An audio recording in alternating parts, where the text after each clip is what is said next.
Listener discretion is advised. Performers in the attraction have heard his footsteps.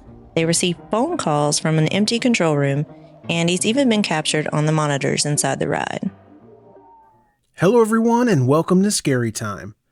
Today's featured podcast is Scary Savannah and Beyond. I'm Greg, the host and curator of Scary Time. Every week, I find a scary or paranormal episode I think you will love from an independent podcast creator. Scary Savannah and Beyond features paranormal, true crime, and oddity stories from the Savannah, Georgia area and beyond. If you like today's episode, please click the link in the episode description to subscribe. All right, we're going to get this show started, but first, a quick word from our sponsors. Begin.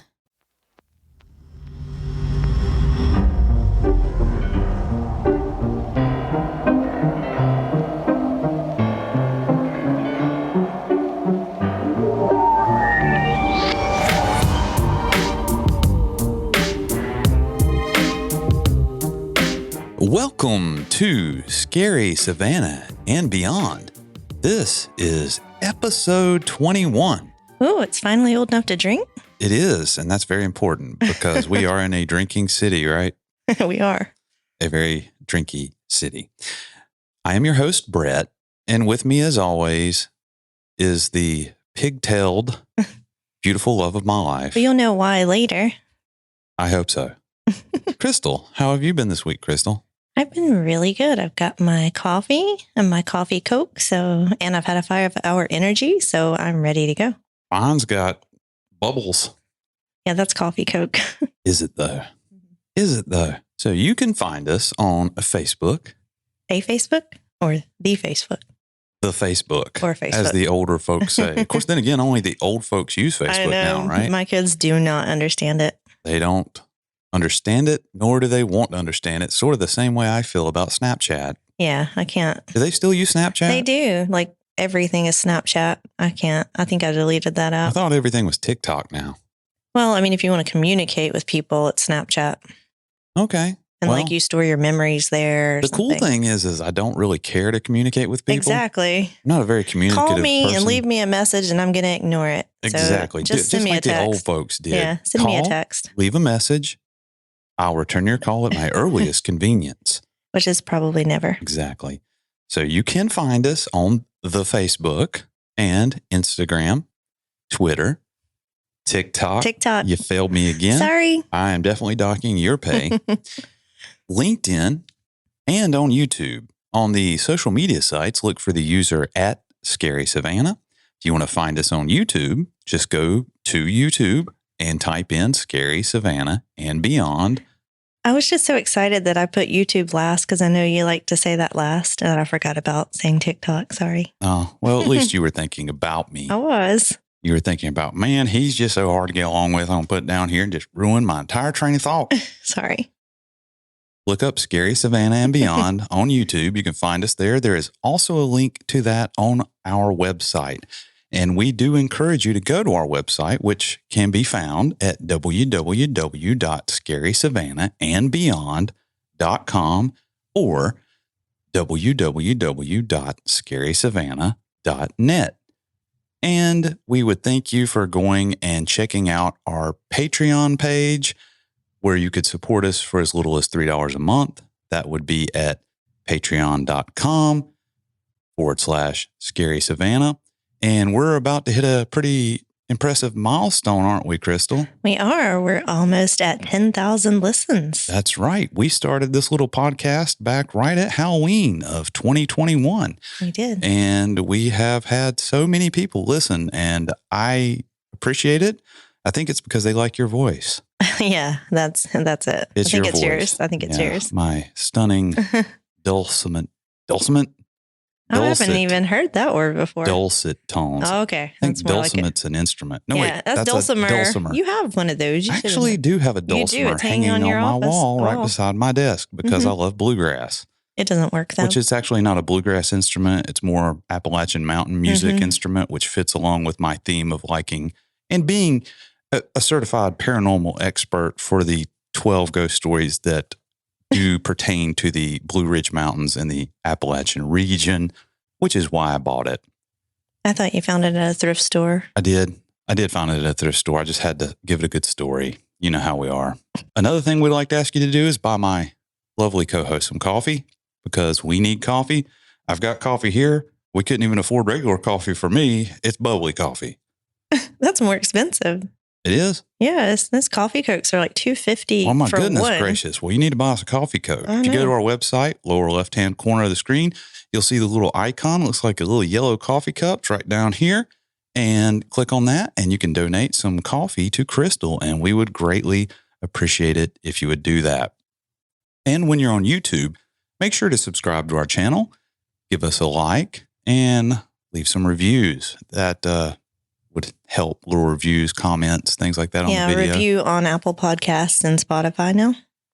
Apple Podcasts, Spotify, and Podchaser. Yeah. All three of those, you can review our show, and you can find the links for all of those on our website. There's You a can tab. find the link to anything on our website right now. I'm very impressed with our website. I am.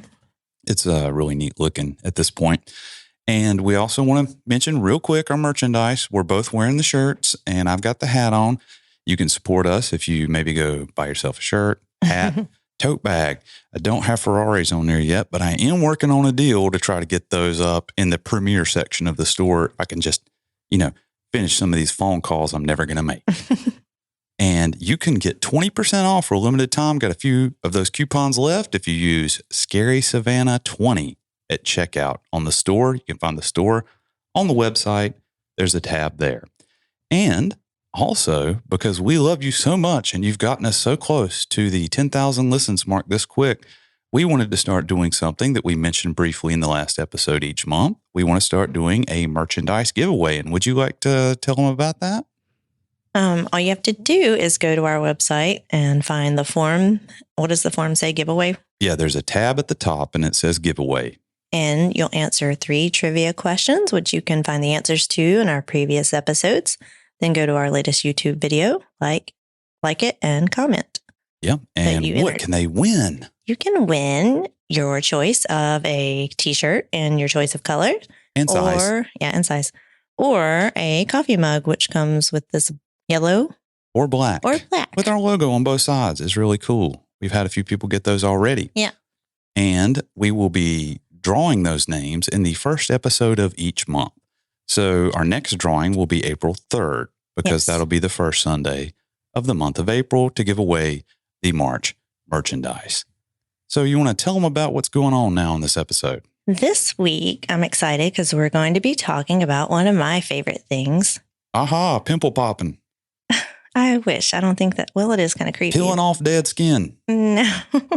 No, my third favorite thing, amusement parks.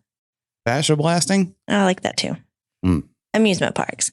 I love creepy old amusement parks and carnivals. Every time we're watching a TV show like Tales from the Crypt or something, and there's an episode that comes on that features a carnival. Oh, I get excited. Or that season of American Horror Story that was at the carnival, she just gets all kinds of teed up.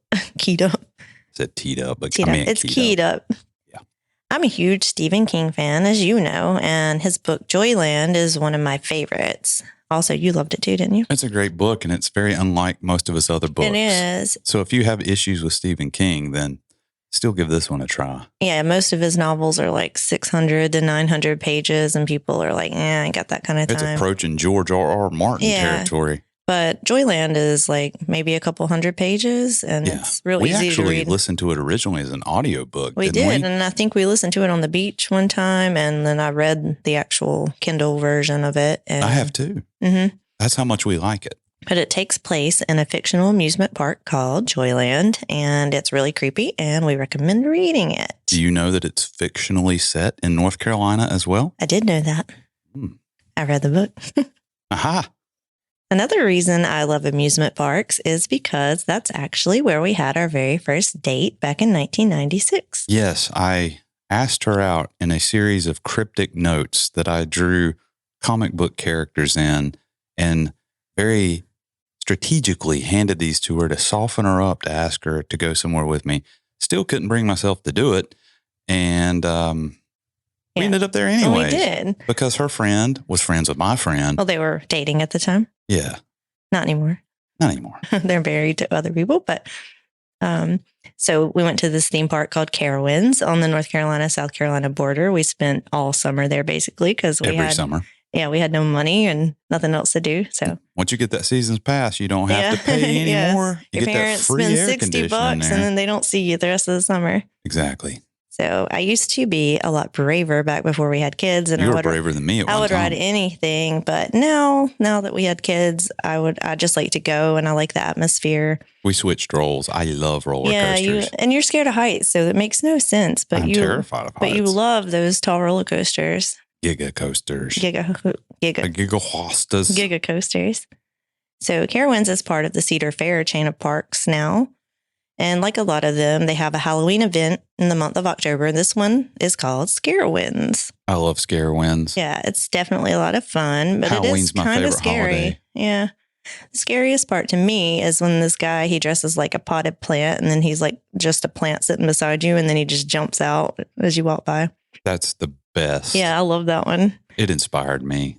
So we haven't been there in years, but the kids are talking about wanting to go this fall. So hopefully we'll get to make a trip up there. That's right. I would love to go back to Scarowinds. Although we won't be able to ride our very first roller coaster that we rode together. That would be quite a feat if we could. Yeah. Thunder Road, they tore it down.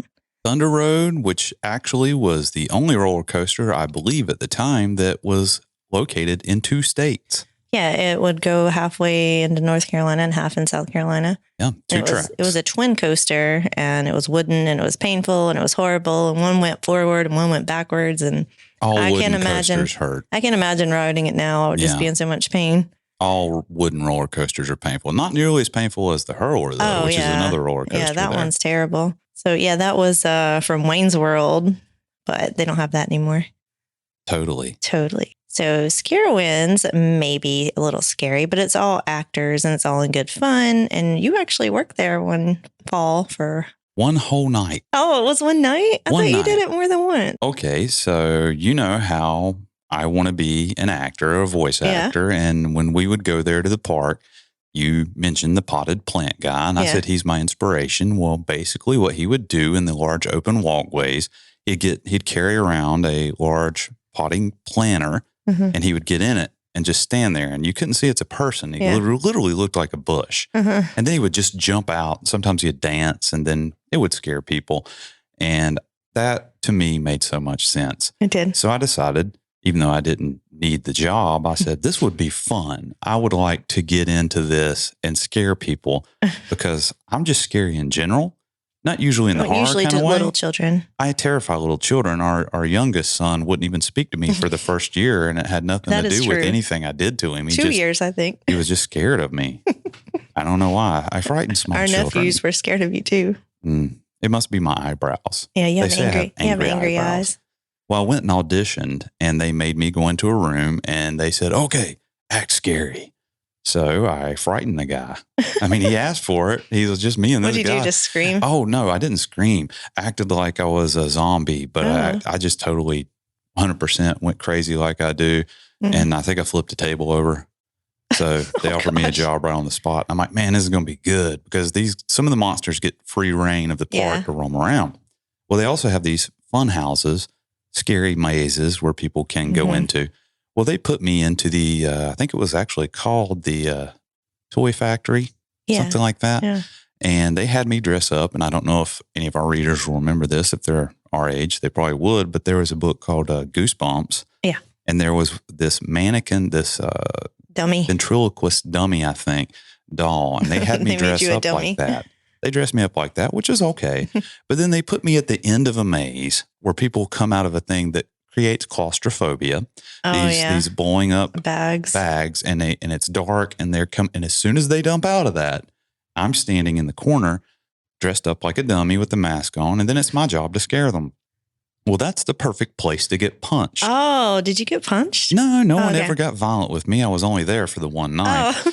And it was just so boring. I could have sworn you were there longer because we came through there and saw you. Yes, the one night I worked there. Oh, okay. And I hated it because I didn't get to walk around. Wasn't the music like really loud in your head? The music was extremely loud, and it was the song they play at basketball games over and over and over.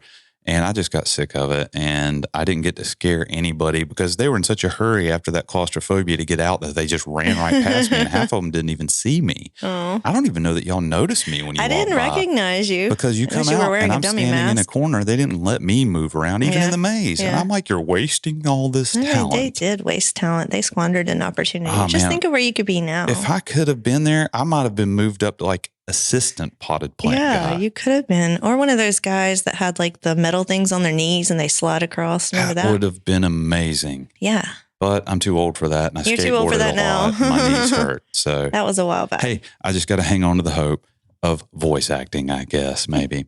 So what about the parks we're going to talk about today? Yeah, so that might not be real terror, but the ones we're going to talk about tonight. It was scary to me. They have some actual ghosts and scary stories associated. So we're going to get started first with the various Disney parks. Did you know that the Disney parks are haunted? I assume everything's haunted until I find out otherwise. Oh, okay. Well, see, I've never been to Disney. You have. I have been to Disney in Florida, Orlando. Yeah. So this first one takes place in the Magic Kingdom in Disney World, Florida. You would think a place dubbed the happiest place on earth wouldn't also be one of the most haunted, but they say that it is. There they go again. Yeah. People apparently like to bring the ashes of their dead relatives and spread them in the park. Do you know that?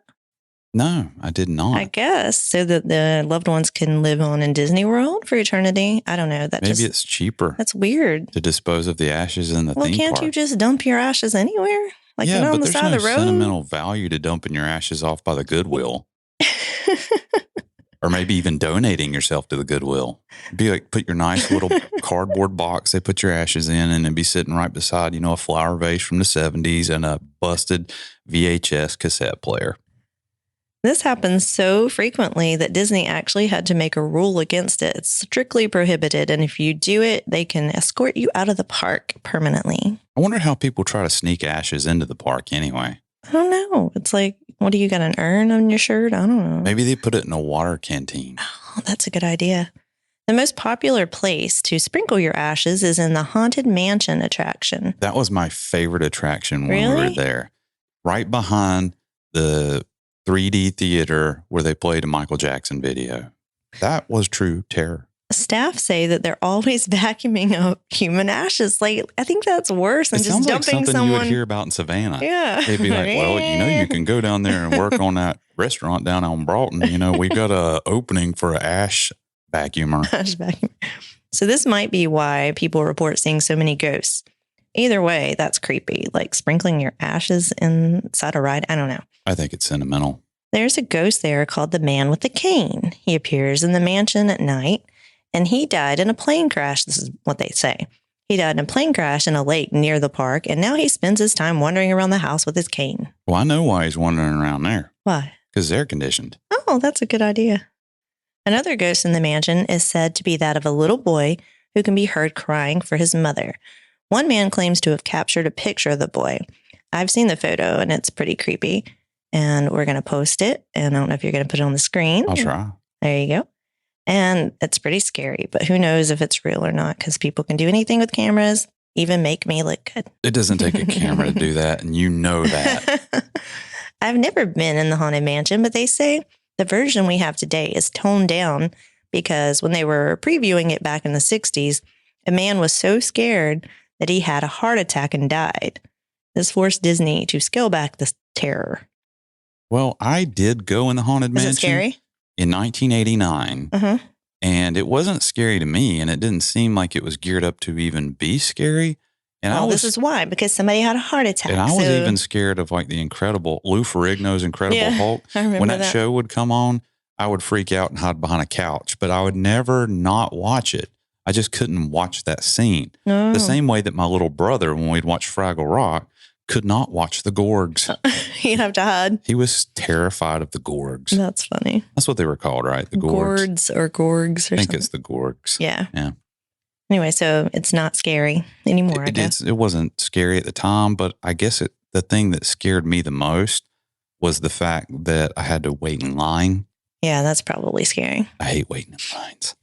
So the Pirates of the Caribbean ride is so haunted that the workers have to say good morning to a ghost named George. If they forget, then the ride will break down for the entire day. I guess George is sensitive about things. things. George. It seems George was a welder who died during the construction of the ride in the 60s. Performers in the attraction have heard his footsteps. They receive phone calls from an empty control room, and he's even been captured on the monitors inside the ride. His spirit seems to like to hang out in the burning town scene. Mm-hmm. I remember that. Oh, there is? You remember it? I remember the scene. Long ago? Yeah. Actors experience cold spots, and the animatronics often malfunction. I think that's just a matter of poor maintenance. Some claim that if guests say they don't believe in George, their boat will experience unexplained delays, and some of them become very sick afterwards. That might have more to do with the food at the park. It might. Than George, unless George actually cooks in the kitchen too, which is entirely possible. True. It's also said that when they built the ride in 1967, they used real skeletons because they didn't think fake skeletons at the time were real looking enough. So they wanted the real thing. Who was designing this park? Weirdos. You think Disney was walking around and he's like, he looked down at the work they were doing and there's old George sitting there, welding away. Welding the skeletons together. He's like, wait a second. That skeleton does not look real enough, George. How long have you been working here? And George is like, I don't know. I've only been, and he's like, poof, and just pushed him off into the little lake. And that's why George is angry to this day. Follow me for more tips and tricks on your next Disney vacation. Supposedly over the years, the real skeletons have been replaced with fake ones, but they claim that there's a couple that are still the real thing. That sounds like an urban legend. It does, but I think I've seen there's compelling evidence of pictures that look exactly the same from the 70s as they do now. It's the same skull and the same rib cage on this one particular one. All right. And they don't want to replace it because apparently getting rid of human remains is a whole thing these days. Yeah, so let's just leave it up. So they can't just go throw it in the trash or vacuum it up or any of that. So seems like if they just knew it was real human remains, the authorities would be involved.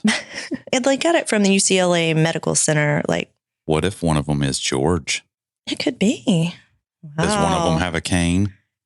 I don't know. He has a sword through his ribs, so maybe. Yeah, he could have just been any random visitor to the park. He could have.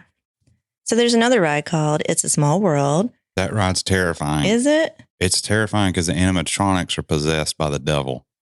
That's what they say.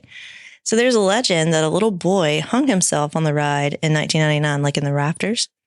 I don't know how a little boy could even get into the attraction, let alone up to the rafters are. One family claims to have captured a picture of a small child hanging in these rafters, and I'll post a picture of this and you can put it on the screen.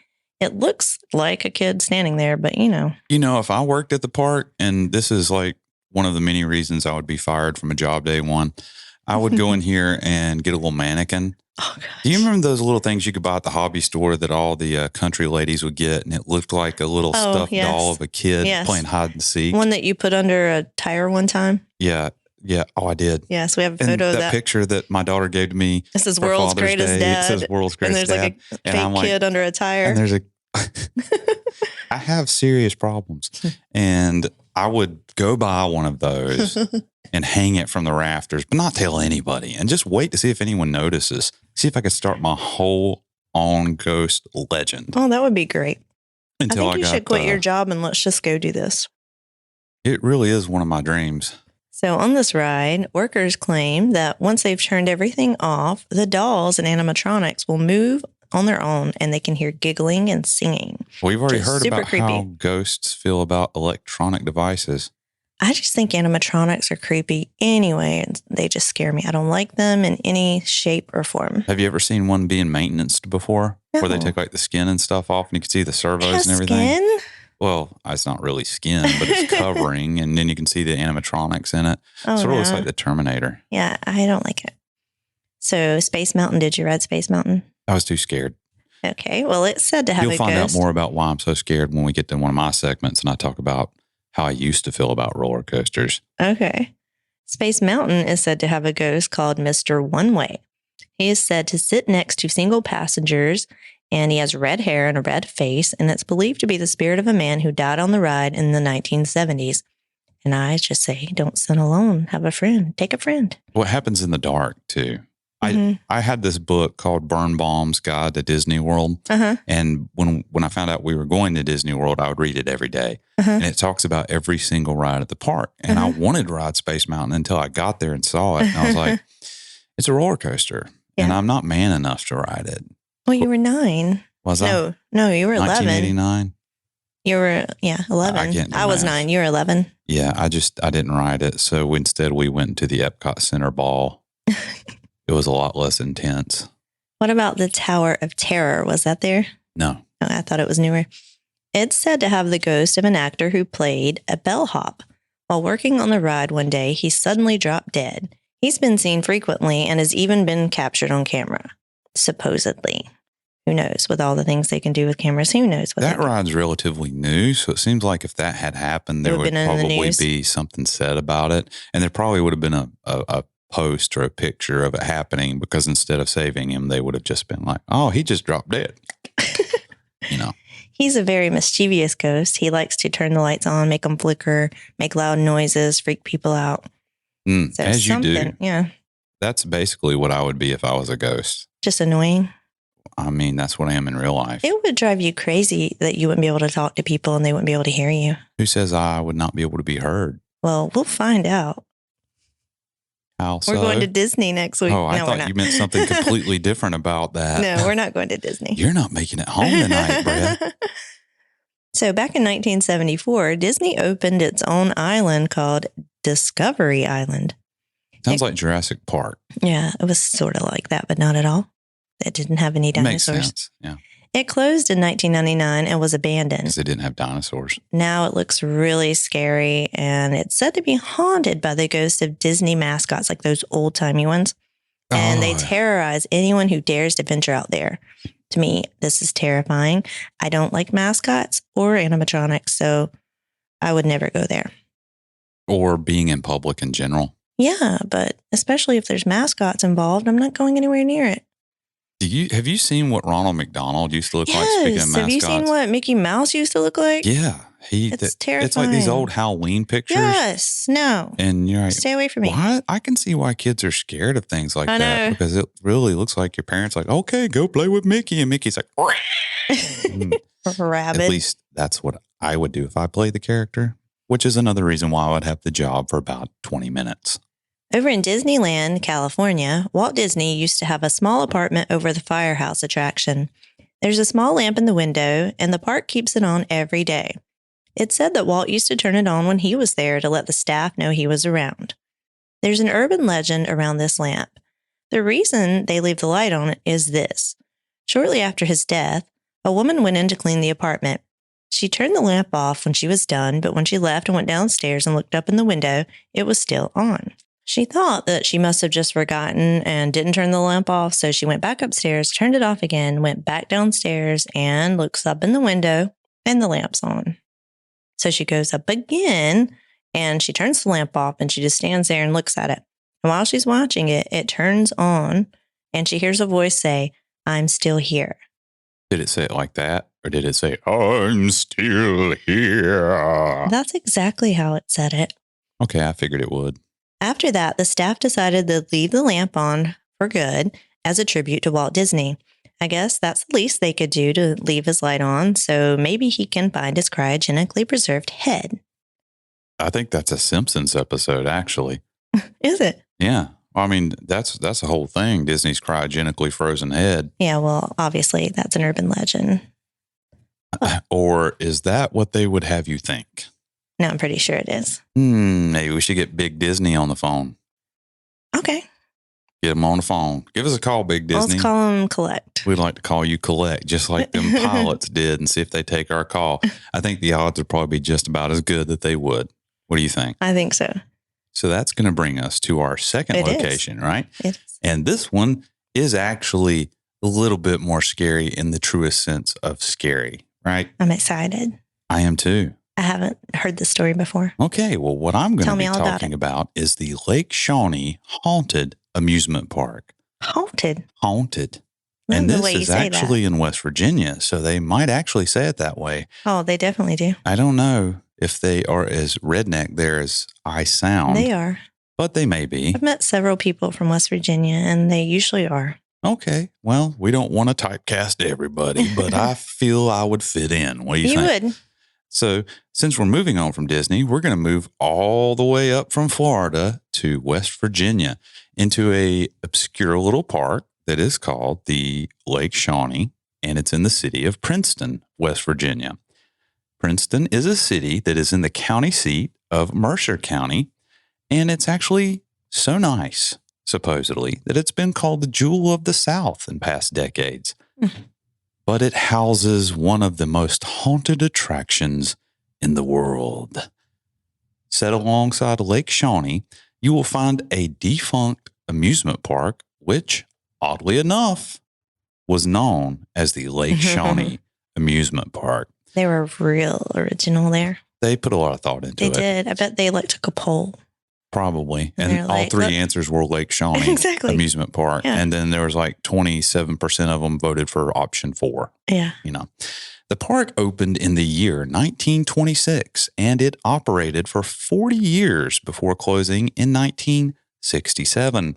It was infamously known for at least 2 deaths that happened during its run. Mm-hmm. And I've checked out the pictures of this place, and I'm thinking that is an extremely conservative number. Really? Yes. I think I nearly got dismembered just witnessing the rusty bones of some of the still standing rides.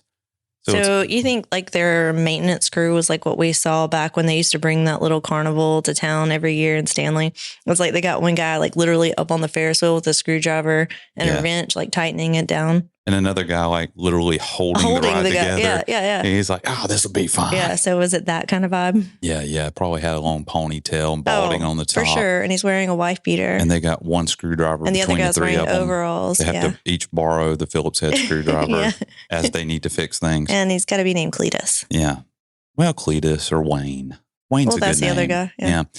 So, Crystal, I've shown you the pictures. What do you think about the place? I think I am never going there. Okay, so we're definitely going there. Okay. And let me tell you a little bit about the history of this family-friendly attraction. Please do. You know what they say about real estate, right? There are 3 rules that make a piece of land successful. And in no particular order, these 3 rules are location, location, location. And the founder of this amusement park, entrepreneur C.T. Snidow, I think I'm pronouncing it right. If I'm not, please don't be offended. And I mean, come on. A guy with a name like that, there's no way he's not an evil villain. Oh, for sure. Snidow. I need to Google him and take a look at his picture and see if he has one of those snidely whiplash mustaches like they had in the old Hanna-Barbera cartoons, Yeah, he definitely did. Oh, I'm opening a park. Here's the survey for names. We'll call it Lake Shawnee. Wow, I missed my calling in life. I should have been an evil villain. I know. An evil villain. Instead of a good villain, an anti-hero. Yes. And what better place to build an amusement park for the enjoyment of children and the entertainment of families than on land where a Native American massacre occurred? Perfect location. It really only makes sense. All I can see with this guy is did you ever, you probably didn't because it's a girl thing. You never watched Strawberry Shortcake? No, and the boys didn't watch that. We watched G.I. Joe and Transformers. I know, but are you familiar with it at all? And if you were really, one step back, you watch GoBots.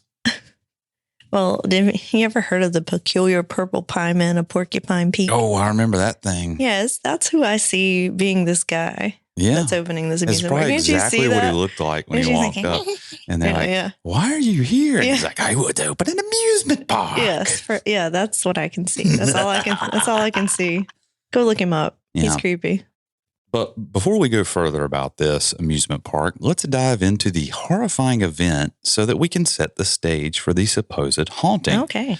And there's an article by Reverend Shirley Donnelly called The Massacre of the Clay Children, published in the Beckley Post-Herald on September 5th, 1979.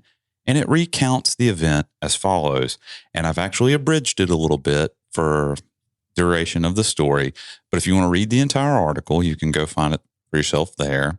And I do have to warn you that it is pretty graphic and gruesome. So here's your trigger warning if you don't like graphic and gruesome stuff. This happened in August of 1783 at Clover Bottom, which is now known as Shawnee Lake. Mitchell Clay had a homestead here at the time. Mitchell was the first European settler in the area. In August, Clay had harvested his crop of small grain and, wanting to get the benefit of the pasture for his cattle, asked two of his sons, Bartley and Ezekiel, to build a fence around the stacks of grain. While Clay was out hunting, the two sons were building fence pins around the grain stacks. The older daughter, with some of the younger girls, was down on the riverbank putting out the family washing. While this was in progress, a marauding body of 11 Native Americans crept up to the edge of the field and shot young Bartley Clay dead. When the girls heard the shot that killed their brother, they headed for the house to their safety. Unfortunately, their path led them right to where Bartley had fallen.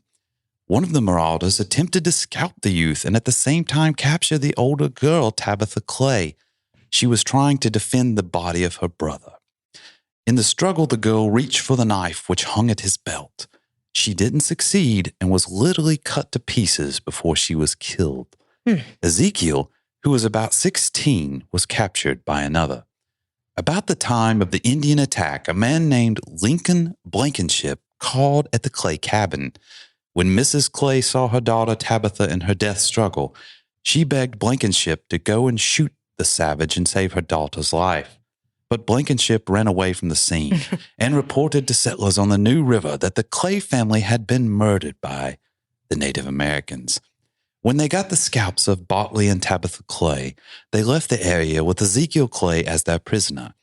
Mrs. Clay took the bodies of Bartley and Tabitha to the house and laid them on the bed. She then took her small children and made her way through the woods to the home of James Bailey, 6 miles distant. Meanwhile, Mitchell Clay retraced his steps homeward and discovered the scene of horror. Thinking all his family had been killed or captured, Mitchell Clay left his cabin and headed for the settlements on New River. So this is a pretty horrific story. Yeah, it is. And when it goes on, it talks about how they pursued them and eventually did find some of these Native Americans, and they killed them, but not before they took Ezekiel that they had as captive and they burned him at the stake. Oh. Isn't that awful? That's terrible. And it is truly terrible. And I don't mean to make light of it, but that is historic facts that have happened. Back to Snidely. I mean, Schneidow. He purchased the land in 1926 and began developing an amusement park for the people of Mercer County, West Virginia. This park proved to be very popular with the locals, having such state-of-the-art attractions as a Ferris wheel and even the ever-coveted swing ride. I still like that ride. It doesn't scare me. I'm always game for a swing ride. The park had also a swimming pool, a racetrack, concession stands, a dance hall, and cabins so that patrons could stay the night. Didn't even have to go home. You could hang out down by the lake. Cool. It lasted for many years, as we've said, but finally met its end in 1967 as the park was closed because of a failed health inspection. That's all it takes? I don't know what inspection the health was, if they maybe didn't keep the hot dogs cold enough, or maybe like the 5th dismembered child was like, well, I guess we're going to have to drop you from a D to an E. Yeah. And they're just like, well, I guess we'll just close the park then. I'll take my rickety rides and go home. In 1985, Gaylord White. Now that name screams proprietor of a haunted amusement park, does it not? He was a former employee that had worked at the park. He had plans to reopen it and return it to its former glory, so he purchased the land and even briefly reopened it in the summer of 1987. But keeping with the theme of why in the world would we put a theme park here, in 1988, an archaeological dig uncovered numerous Native American artifacts, as well as human remains, on the property that had been buried years before the arrival of settlers. It seems that a total of 13 skeletons were uncovered, and mostly those were the remains of young children. White was able to briefly reopen the park after this, though, but it closed for good as an amusement park after 3 years. To be fair, it seems that Snot Owl did not know about the land's history when purchasing the land, so I assume we'll give him a pass on that one. So they don't have to disclose that when you're buying it? Apparently, they didn't in the 1920s. I don't know. Okay. Or maybe they just didn't tell him, or maybe he just said he didn't know. Yeah, most likely. If he had the mustache, I'm thinking then they probably did tell him. He's like, well, I just won't tell anybody. So let's talk about some of the tragedies at the park, shall we? Fun. Yeah. While the park was operating, it wasn't always sunshine and rainbows. You don't say. I do. Things here started going wrong. A little girl in a pink ruffled dress was tragically killed after climbing into the circular swing set. As she swooped around, she was struck and killed by a truck that backed into the path of the swing. Why was there a truck near the swings? You're asking logical questions that you know I don't have the answers to.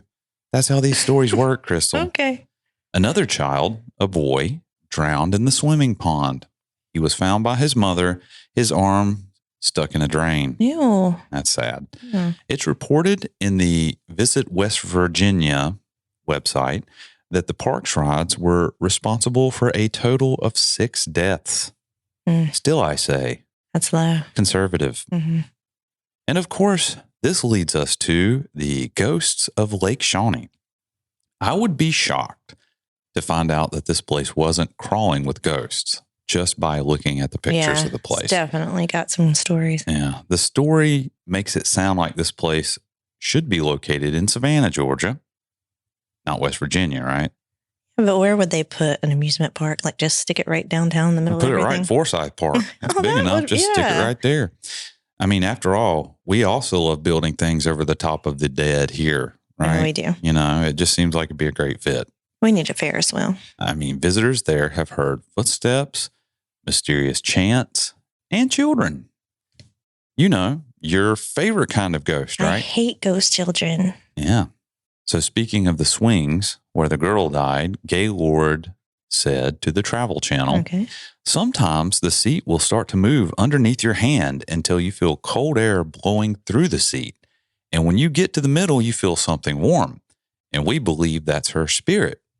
White has even said that he's seen the ghost of the little girl and her dress was covered in blood. She looked at me, and as long as she looked at me, I couldn't move, he said.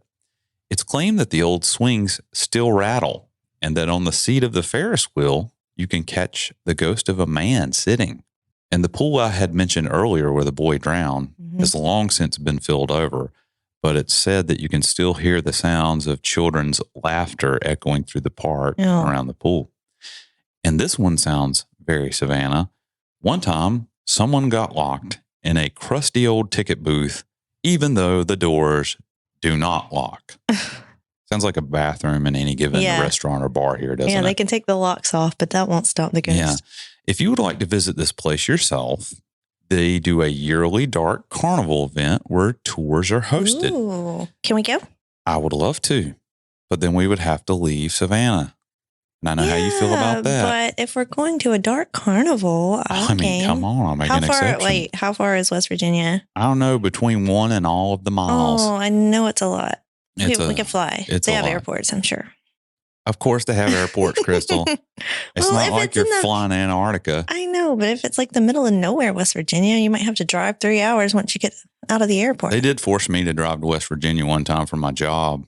Yeah, but not from Georgia. No, but it was from North Carolina, and I did have to drive around mountains. Approximately 2.5 days. Oh, no. But that might have just been how fast I drive. That's not true. So go on Lake Shawnee's Facebook page, and you can search for the Dark Carnival event. And if they're doing it this year, I don't think they did it last year, then you can find out information and tickets for that there. So that brings us to our next story, which is going to be by Crystal. So we're going to be talking about the Pripyat amusement park in the Ukraine. If Disney is said to be the happiest place on earth, And the saddest place on Earth is probably Pripyat. It sounds sad. It is. The city of Pripyat was founded in 1970 as a city to serve the nearby nuclear power plant Chernobyl. Uh-oh, things just went south real fast. Yeah. This was a very rich city due to the nearby plant. Most of the residents were workers at the plant, and it was, home for them and their families. Yes. It was a very beautiful city featuring a cultural center and a soccer stadium, and it offered a very nice way of life for the people who lived there. It looked pretty nice in that mini-series or whatever it was we watched that talked about the Chernobyl event, didn't it? Yeah, if you look at the before and after photos, it's just crazy. And we're going to post some of those. It's very eerie. 36 years of being exposed to the elements have left the city and the amusement rides in complete disrepair. Nature has definitely taken over. The population grew to nearly 50,000 before its evacuation the day following the Chernobyl nuclear disaster on April 26, 1986. That is a lot more people than I would have thought. Yeah, it was a lot. The people of Pripyat were told to evacuate and take only their documents and necessities, and that they would be able to return in a few days. But, like I said, it's been 36 years, and they were never able to go back. Obviously, because of the high radiation levels. Well, I mean, they'll probably be able to go back home in a few thousand years. Maybe. The Pripyat Amusement Park had been built as a temporary park to entertain the citizens and was supposed to open on May 1st, 1986 to celebrate May Day. That sounds real close to certain events. Yeah, it was like 5-6 days later-ish. So it obviously wasn't going to happen. And the story is that when the people of Pripyat got word of the disaster at Chernobyl, like all they could see was some smoke. They would go to the bridge and they could see some smoke, but they didn't really know what was going on. Yeah. So the officials decided to go ahead and open the park on April 27th as a way to entertain and try to distract the citizens so that they wouldn't be so alarmed because they didn't know what was going to happen. So it actually operated for only one day. About as long as I worked at a amusement park. Exactly. So coincidental? I think not. The most striking image of the park is the 85-foot yellow Ferris wheel. Its once bright color is faded and rusted. 85 feet is really tall. It's tall. For a Ferris wheel. I mean, there's some roller coasters that only go 100 feet. So there are bumper cars, a carousel, and swings, and they're all falling apart and frozen in time. Pripyat is located in the zone of alienation, which means it has some of the highest levels of radiation, and the amusement park area is said to have extremely high levels. Wow, I would not want to be there. Although people do apparently go there. We've watched these, what do they call them, dark tourists or something to that effect, where they go to these tourism, They go to these places where it's either extremely dangerous or extremely off limits or both. And they go, and we watched one where they went to Chernobyl and they all went there and they were all freaking out because their Geiger counters were going off. And I'm like, what did you expect was going to happen? So even with Pripyat being a ghost town, there are no actual ghost accounts in this park, but it's definitely haunting. That you know of. Exactly, because people don't go there. Yeah. Except for the dude on the Netflix show. Surprisingly, the city is open for tours with tour guides closely monitoring radiation levels, but I don't trust that. That's pretty much the same way as saying, oh yeah, we definitely take tourists in North Korea. You'll love it here. Especially with what's going on in the world these days. I don't know if you can even get there, but before this, you could have. I don't think you can get there based on things that have happened recently. Not right now. But before that, people were allowed to go there, which is doesn't seem safe. Well, maybe it's good for them. They can't go there now. Yeah, definitely. Yeah. So that's going to bring us to our next creeptacular location. Oh, you invented a new word. I like did. it. I want to make a hashtag on it, put it on a shirt. Creeptacular. Trademark it, sell it, become a millionaire, grow a beard, shave it off, move back to Savannah, tell everybody about how I used to be rich and whatnot because of my creeptacular hashtag. It really sounds like a plan that can't fail. You have everything figured out, don't you? I have a lot of words to say and nobody that wants to hear them. Well, somebody does. Somebody's listening. It's actually me. I'm those 10,000 You're the 10,000 listens. I'm sorry. You just keep listening to yourself over and over. You just cut me out and listen to yourself. I don't even need you, baby. You don't. I just got the video so I could see your face while I listen to myself talk. It's all I need. Your face and my voice. It's like what if my face and you just show my face and you're talking and I can talk for you. Yeah. You'd be like, you'd look at me, just move your mouth when I said, hey, Brett, you're so beautiful. No, it wouldn't work. Okay. That's not what I meant. Not what you would sound like anyway. I would totally do your voice like this. Hey, Brett, what are you doing? Okay. Next, our creeptacular location is in our great home state of North Carolina. And this one's going to be going back to something that I really enjoyed as a child and still do. This one is particularly interesting, but we need to note up front that it falls more into our oddity category than haunted. But then again, there are many definitions of the word haunted: spooky, ethereal, surreal, creeptacular, hashtag creeptacular. All of these could describe the twisted remains of a former attraction nestled in the city of Beach Mountain, North Carolina. We are talking about none other than the Land of Oz theme park. I can't believe I'd never heard of this.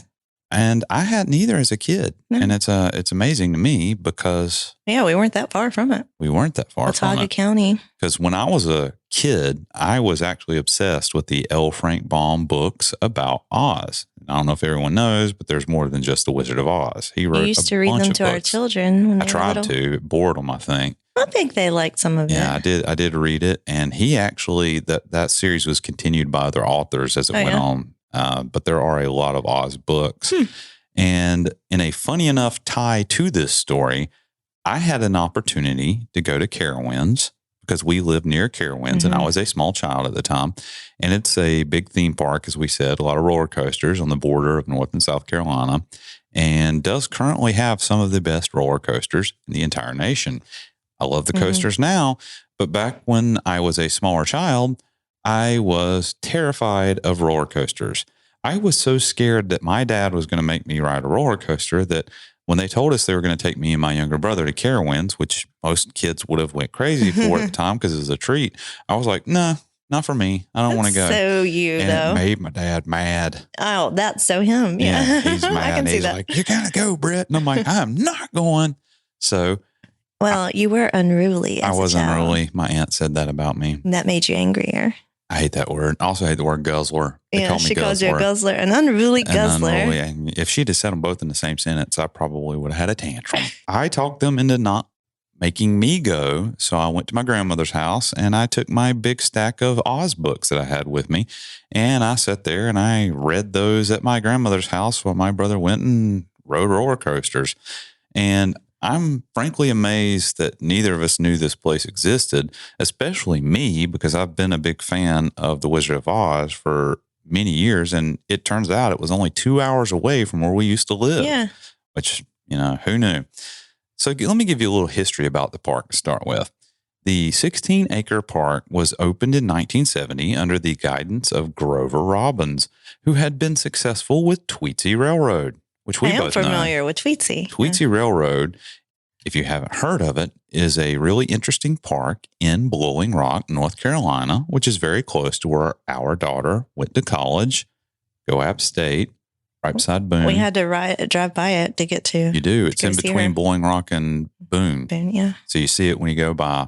It features an old-timey steam locomotive train. Yeah, it also has a tilt-a-whirl, which we took Ethan, our oldest son, on when he was 2. And that's the last time we've been there. That's 22 years ago. When I was a kid, I was scared of Tweetsie Railroad too. I was scared of the train. And the reason being, and I don't even remember this, but they took me more than once. And the first time I went, it's a real steam-fired engine. So it's burning stuff and it spits out embers. And apparently one of the burning embers got in my eye when I was a kid because I have horrible luck with everything in life. I pretty much just have you almost bad luck got your eye cut too when you were a baby. So you had a lot of trauma in your eyes. Yeah, I almost lost my eye because of a fractured plate, but I was so young, I don't remember that.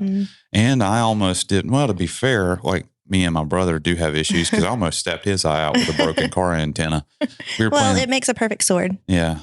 No, it wasn't a broken car antenna. It was a sheared off golf club or something. I don't know. Gosh. Whatever it was really sharp, and I scarred him for life. Oh, wow. As you do when you're brothers and you're playing as children. I almost killed him.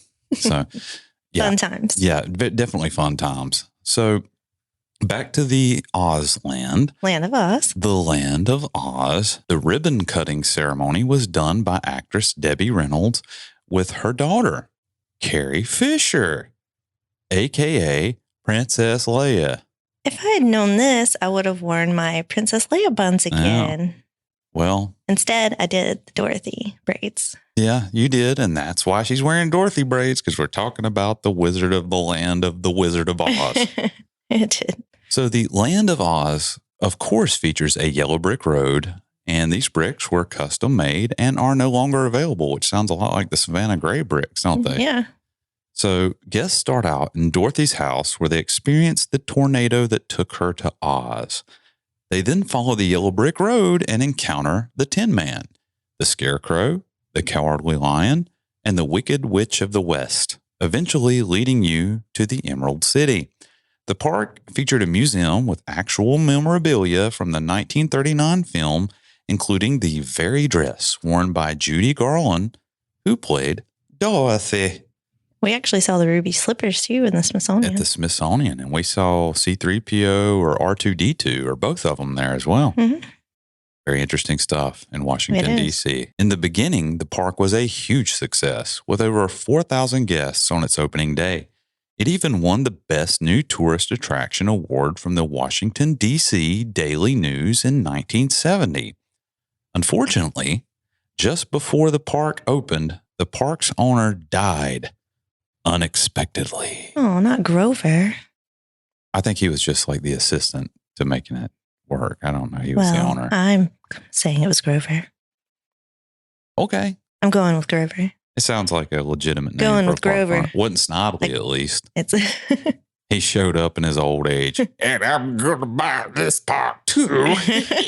You know, as you do when you're an evil, older supervillain from a Hanna-Barbera cartoon. Peculiar purple pie man from Porcupine Peak. Easy for you to say. It is. Despite attracting nearly 400,000 visitors in its first year, it was not profitable, and it was sold to another company who took over running the park, but they quickly went bankrupt in 1975. Sounds like someone needs to manage their finances better. In that same year, a fire broke out in the amphitheater in the Emerald City. Sounds like somebody from Savannah was up there, don't it? I know. Put down the matches, I'm saying. It's I'm just not saying. worth it. Don't do it. It spread to the offices and prop rooms, destroying costumes and props. They later learned that many items were stolen from the museum before the fire, like the items from the actual set of the movie, including Dorothy's dress. Suspicious. There were rumors that the fire was set for insurance purposes. That happens when you go bankrupt sometimes. As it do. Yeah. The Land of Oz was sold to another company, rebuilt and reopened, but was never a success, forcing it to close again in 1980. It sat abandoned for 11 years. In that time, exposed to the elements and subject to vandalism, it fell into extreme disrepair. But in 1991, it was rebuilt again and opened to the public. For some reason, it still appears to most people that it's abandoned, even though it is open to the public a few times a year. I watched a video with a guy who went to visit in 2020, and a worker told him the yellow brick road is constantly being vandalized by what they call urban explorers, also known as trespassers. Yeah, they like to have a fancy name. Yes, because people mistake the property as abandoned. An online article spawned the legend that the park is abandoned, which led people trying to take a brick or two as a souvenir. I'd like to have one, but... Well, when we go there and we can be, what is the word? An urban explorer. Urban explorers. I looked online for their website, and they do indeed have one. It looks like it was open in September of 2021 for what they call an Autumn of Oz festival, but there are no posted upcoming dates for visiting. I also checked out their online store, but all their merchandise is sold out. I know, it's a bummer. They had some really cool shirts and stuff. Something about all this feels a little off, though. I know, like, why is it closed most of the time? Why does it seem abandoned? I don't get it. These are questions we need answers to. And if you're part of Big Oz, yes, you know why we're asking these questions. I am attributing this to Big Alien. I just have a feeling they have something to do with it. It seems like they got their hands in everything. They do. Like, sort of like the Supernatural top of a mountain TV show. in North Carolina, Yellow Brick Road. It just makes sense. I mean, like, why is it closed? How is it making money? urban explorers. Aliens. They're all aliens. Looking at the pictures of the park online, it really does just feel a little weird. Yeah, I know. Like, if you look at pictures from when it was abandoned and then now, it's just, I don't know. It looks like the scene of a horror movie with the way with the fog. mountains, and it's foggy and it's just eerie. It's just the definition. It looks like Slender Man's just stalking amongst the trees. Yes. He's just waiting for somebody to come up there, and since it's in the mountains in North Carolina, he'd see him and be like, howdy, y'all. Howdy. Yuns want to come over here and get slaughtered and such. How's your mom and them? How's your mom and them? Where your mom and them stay? So hopefully, if they do the Autumn of Oz Fest this fall, I think we should make a thing of it. Let's go to the Autumn of Oz and then Scarowinds. And then Lake Shawnee, because we're already drawn several hours. Okay. We can show up. I can talk just like this. Okay. I'll present myself as a supernatural expert in the paranormal Appalachian Mountains. I know about the Brown Mountain Lights, and that's about it. Well, I'm fairly well versed in talking about what I think I know. You can talk about anything. I can literally sell anything to anybody. That's my skill set. You're a salesman, yeah. I'm a salesman. I don't need to know how it works or what it is. Or just who you make are. up big words. You're good at that big too. Words. And if you just sound confident enough, you can make anyone believe anything. And speaking of Oz, that brings us to this week's insert graphic here. What we're watching. So this week, we picked a movie that isn't necessarily a horror movie, but it definitely fits the bill as creepy, especially for me as a child in 1985.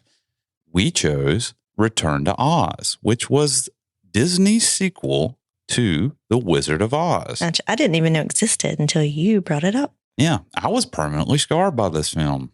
I never saw it as a child, and seeing it for the first time as an adult, I could see where at 5 years old, I probably would have been traumatized too. Yeah, you were totally making fun of me as we watched it last night. You were scared of this? And then I had to remind her that we became desensitized to violence and stuff as we got older, because we used to think that the X-Files was scary when we were young. And now we watch it and we're like, this is cheesy. We thought this was scary? Yeah. I can't imagine what we would have thought if you showed younger us some of the stuff we watch now. I know. I would probably be scarred. Wait a second. I am scarred. Maybe that's your problem. That is why I'm jaded. This movie had everything. Talking chickens, robots, punks on wheels, the Wheelers. That really scared me as a kid, the Wheelers, which ridiculous, disembodied heads, creepy scarecrows, and talking rocks. The scariest part for me was the fact that it was 2 hours long. It is always the most frightening thing for you. It was. When I saw it, I'm like, oh my gosh. It's basically your version of my version of having to park somewhere. Exactly. Give me an hour and a half movie, an anthology with 30-minute segments. That's what I like. So a brief synopsis of this movie to set the stage for you. Okay. For some reason, Disney thought that they should make a sequel to The Wizard of Oz, and it's actually sort of based off some of the other Oz books. But Disney, being Disney, decided to make it as family-friendly as possible by doing the exact opposite of making it as family-friendly as possible. This movie is creepy. Everything about it is terrifying. The movie literally opens with Dorothy sitting in the house that wasn't, in the original Wizard of Oz, they say it's all a dream. Everything's fine. Well, apparently the tornado really did tear the house in half. She's sitting in her bed. Aunt Em comes in and says, "Oh, you're having dreams again." And she's talking to her, and then she walks out, and it turns out that she's apparently been rambling on about Oz, and they think she's got mental issues. So they're going to send her to get electroshock therapy. That's good for what ails you. Hospital. Yeah. With the thunderstorm happening. I like that part. Bolt her down to a gurney, and they're going to go put these electrodes on her and over her ears and be like, it's going to suck the bad thoughts away. Yeah. You'll never think about Oz again. Screaming in the background at this sanatorium or whatever they call those things.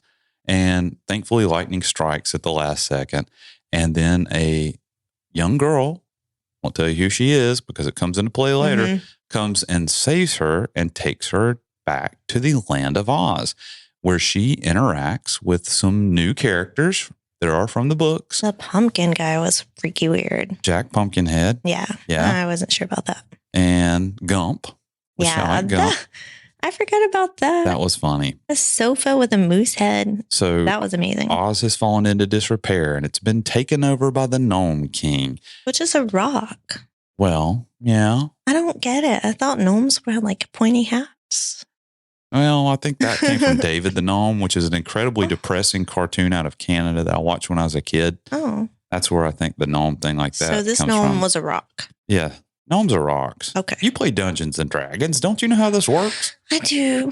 Roll for initiative. I'm rolling for initiative. And I'm rolling a nat 20 and you are not. You never roll a nat 20. No, I'd roll 1 and then it'd be like, oh, your sword uses itself on you. And I'd be like, well, this just makes sense. I can't own nice things. So anyways, the story deals with her trying to figure out how to save the Scarecrow, who's like the King of Oz. The King of Oz, which is what happened in the books. Mm. And it deals with Dorothy trying to free all the people of Oz that have been taken captive and turned to stone.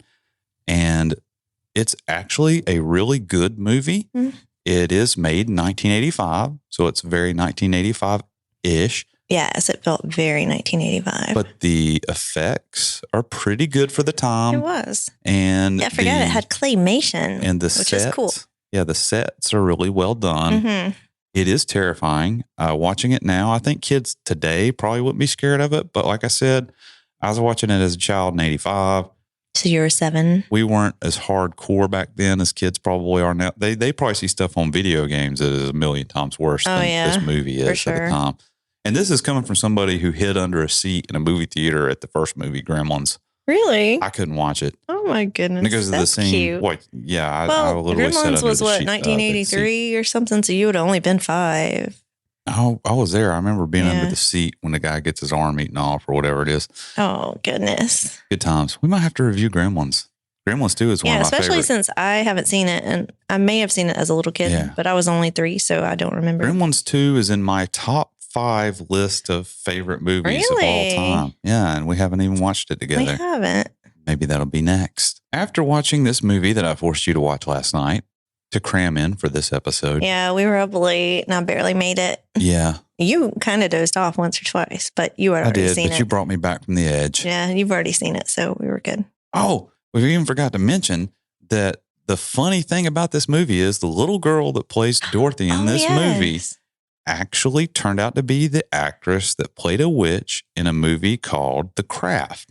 And the reason that's funny is because the first movie we saw together on a date was The Craft in 1996. It was our very first movie. Yeah. So we have our very first date at Scarowinds and our very first movie tie-in. So. Yeah.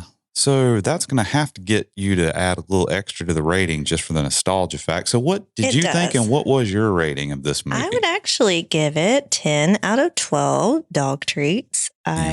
Even though it was 2 hours long, I didn't get bored very often, just a couple of times, like when the rocks are talking and stuff. It was kind of annoying, but I really enjoyed it. I liked the acting. Like the little girl was good and the characters were interesting.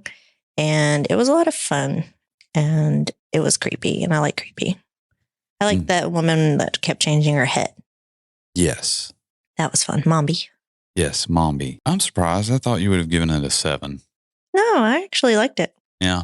Well, my rating on this movie is I'm going to go ahead and go with 10 out of 12 also because I love this movie as a child. It's I give it an 11 out of 12 then. Huh. You got to outdo me, huh? What are you going to do? What are you going to do? I'll give it a 12 out of 12. All right. Well, then we'll both give it a 12 out of 12. So I'm revising both ratings. Like everybody go watch.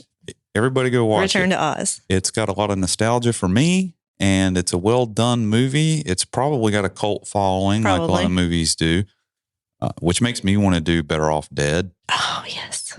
I love that movie. I just want to do it so I can say I want my $2. I want my $2. Yeah. So that's going to bring us to the next portion of our show that we like to call Layla and Coffee Talk. So tell me about the beasts and what they have done this week. Well, you know, they got their first bark box and it was full of treats. So they've been enjoying a treat every day when Ethan comes over and they just can't wait. When they see him come in, they run. They know they're getting a treat. Which is the main focus of their existence. It is. Treats and dinner time. And barking at neighbors. Oh, they love to bark at neighbors. So we're still waiting on the results of Coffee's DNA test. Already told you what that's going to be. Wharf rat? Wharf rat on Adderall. Oh, yes. So we're designing a new coffee mug featuring Layla and Coffee. So y'all stay tuned for that. It's going to be amazing. It's going to have Layla and Coffee, and you can put coffee in the coffee mug that has coffee on the side. It's too perfect. It's almost like the stars aligned on this idea. You have so many great ideas. Yes, I am an idea man. Actually, it was my idea, but you're going to make it happen. So you're going to do like the way we played bingo that one time, and I won 3 times in a row. But you actually won. I actually won, but I handed you my paper. And I said I didn't want to do it, but then you made me do it anyway. I wanted to make everybody mad thinking you were winning 3 times in a row. You wanted them mad at me. Speaking of bingo, I actually won the jackpot Friday night. She did win the jackpot. I did. It was our son's birthday. Yeah, she totally took it from him. What happened was I was going to buy his ticket and his girlfriend's ticket or pack of cards because, for his birthday. And we had walked outside and we came back in and I went and bought 4 packs. And when we walked back to the table, they had already bought their own. So here's me and you trying to keep up with 4 packs. It's a lot. Yeah. And we get to the end, which is the jackpot game. And I'm like marking. I'm getting close, but everyone's getting close at that point. And like my number is in the monitor and you can't yell bingo till they say it. And I'm like, oh gosh, someone else is going to get it. So then I get it. And I'm like freaking out because I was afraid I made a mistake because it was so much to keep up with. Although we both know you never make mistakes. I do. But the guy at our table who had already won something earlier, he also yelled bingo, but he did make a mistake. He accidentally marked a number. He showed up. That was his first mistake. He doesn't know thought me. He could hang with Crystal. So I'm $500 richer. That's a lot of coffee. You mean we, comrade? Hey, I marked the stamp. I stamped it, daubed it. I drove you there. No, I drove. Well, it's my car. I was in the car. No, actually, you did drive because you parked far away, even though there were closer spaces. Because you like to be able to leave early. Access to leave. Yeah, before halftime. I'm talking about it already. So that's going to bring us to the end of the episode. You can find us online if you go to www.scarysavannahandbeyond.com or www.scarysavannah.net. You can find us on social media, on Facebook, Instagram, Twitter, TikTok, LinkedIn, YouTube. Look for the user at Scary Savannah. On YouTube, go to YouTube, go into the search bar, type in Scary Savannah and Beyond. You will find our channel there. Please go subscribe, like the videos, and then you can see her lovely pigtails and the way that she's $500 richer than I am because of winning at the bingo. If Ethan just hadn't bought his own ticket, he might have won it. Yeah, you're just passing the buck, baby. You'd be a great politician, I'm telling you right now. You can give us a call if you'd like at 912-406-2899. That's 912-406-2899. Give us some feedback. Leave us a message. Let us know if you are Big Oz. Or Big Alien. Big Disney.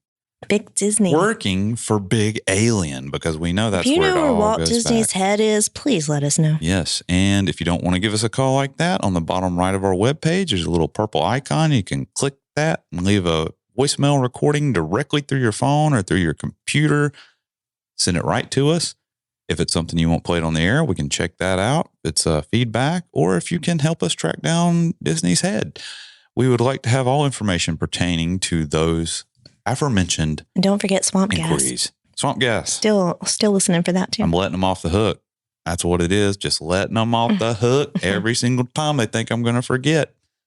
You can also support us by buying Crystal some coffee. She needs it. Bottom left-hand side of our webpage, you'll see a little yellow icon of a coffee cup just like that. And click on that. Buy her a coffee. It would be greatly appreciated if you do. Last thing, we mentioned earlier, our merch giveaway.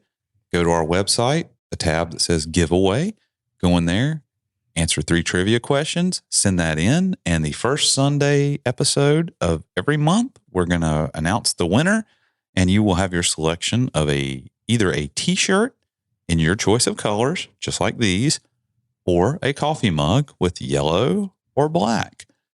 And It's very easy questions that all have the answers in previous episodes. Submit those in and we'll let you know if you win. We'll send that out to you. Also, while we were researching all these amusement parks, there was just too many for us to put into one episode. So we've decided we're probably going to do another one, maybe two in the future. So if you like amusement parks, come back. Exactly. This is part 1 of at least 2. It's sort of like the way they do those TV shows where they only have 1 season, but they split it up into 2 seasons, but they still call it 1 season because that way they don't have to pay the actors extra money. Oh, is that how it works? Yeah. I mean, So I'm not paying you extra for the next episode? They still pay them, but they don't have to give them raises. Oh, okay. And you haven't given me a raise the whole time we've been married. So you need to raise my allowance. You've just got to buy new cables today. I did. But you buy new things for this podcast every week. I can't stop myself. Plugins galore. I almost bought a plug-in today, but I didn't. Your voice sounds great already. You don't need any more plugins. So that brings us to the very end of the episode and that little final last thing that we like to say. Join us next time in Savannah, where the ghosts and the good times live on. Indeed they do, and it's time for me to go up to Lake Shawnee and find out where Snidely's at.